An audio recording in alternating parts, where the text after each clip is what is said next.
Welcome. Today in front of me Sony Xperia 10 III, and I'll show you how to create home screen folders on this device. So first you should just press with your finger on the application for a while and drag it to another application by this way. As can you see, we got a new folder at the moment on our screen, and to add one more application to this folder, just repeat the action. As can you see, we can give a name to this folder, for example like apps. Now just tap to OK.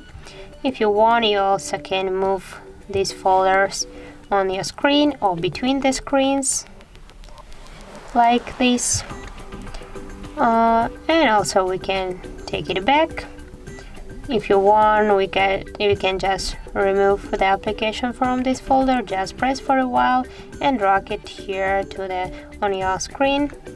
And if you want to just ungroup this application, so you want to remove the folder, just move all your applications on the screen. So that's it. If you found this video helpful, leave like, comment and subscribe our channel.